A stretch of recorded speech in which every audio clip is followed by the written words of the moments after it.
earnings candidate on board, Patanjali Foods, that's reported its quarter 3 numbers, a mixed set coming in there. Though they've seen a sharp spike in their profits, the PAT and the revenues. The PAT is up 60% on a year-on-year basis, and the revenue is also up 16.5% at 10,484 crores on a year-on-year basis.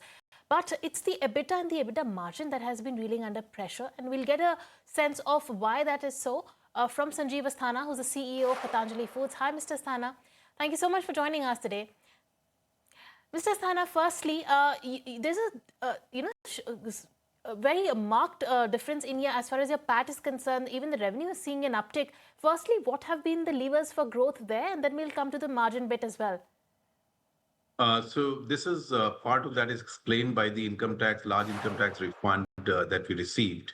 And because of with the PAT, you're seeing the increased numbers. But margin-wise, what you've said is correct, but reflects a very limited picture in the way, on an overall basis, what we're seeing right now. So the only business in which there has been some bit of dip in the margin is the veg oil business, which typically we've always said that our margin construct in the veg oil business is going to be between 2 and 4%. This quarter, we did about 2.4%. So our revenues were about 7,300 crores. The EBITDA was about 175, which is lower than last year, which had the benefit of some duty uptick that we had at that time.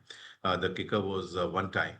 So we are pretty much on course to achieve all the objectives that we had set out for this fiscal.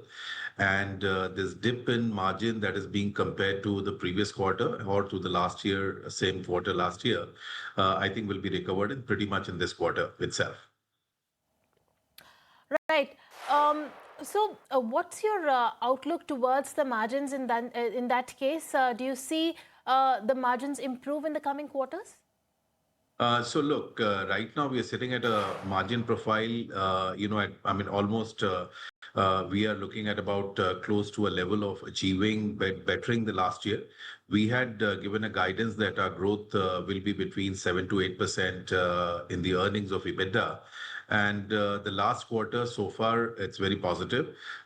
We are anticipating that we should have no problem in achieving the margins. Typically, the last quarter also gives us a good bump because there's a high demand window in which both the sales pick up the FMCG side, as well as we are seeing the edible oil prices, there's some move upwards. So what we did lose on a mark-to-mark basis in the last quarter, I think we should be able to pretty much recover in the fourth quarter.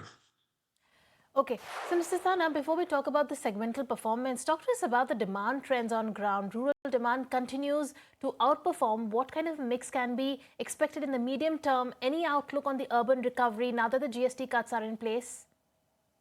So we saw good.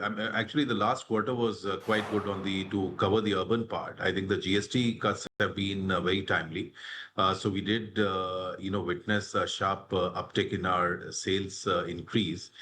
We nearly grew 25% in the HPC businesses, and which was very positive. So on the non-food side, for example, our EBITDA margins were about 25%.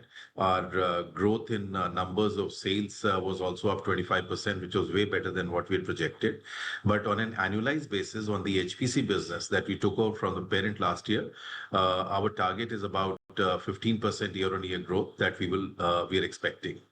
On the rural part, specifically what you said, we had a very good response from the rural markets. Overall, what we are sensing is that there is an uptick clear-cut in the rural demand. Even though broader FMCG portfolio, if you see, for a lot of competition and overall in the country, we keep hearing the stress in the rural areas. But in our case, we have seen there's a positive uptick in the rural demand. And that we're expecting to continue the momentum. We have increased our distribution reach in the rural areas. We have appointed distributors at the ground level, who are reaching out to all the white spaces which were less covered. So we are quite hopeful of, expanding our rural reach. And on the urban side, yes, I do see that there's a bit of flattishness post, the festival gains that we got, the GST bump that we got. There was again a clear cut that we saw. And then we need to do a lot more work in terms of continuing on the growth aspiration on food or between 8 and 10% growth and veg oils between 3 and 4% growth. Right. Okay. Mrs. Sana, the FMCG contributes most EBITDA, but only 31% of the revenue today. But FY27 and beyond, what revenue mix between the FMCG and edible oil are you targeting? Could FMCG reach a 40 to 50 odd percent? And what milestones indicate that progress? So we had laid out a strategic roadmap for the company that we will reach 50-50 split between the veg oils and FMCG. Now we are close to 30%. And because of the veg oil prices, occasionally there might be a blip. But in next 3 years, we should be very close to achieving that 50-50 split. We will be close to 75% margin of the EBITDA contribution coming out of the FMCG businesses. So the overall predictability of the margin construct, the quality of profits will have a significant uptick. To the next year, our targets are very well defined that we are expecting that our FMCG contribution should be upwards of 36%.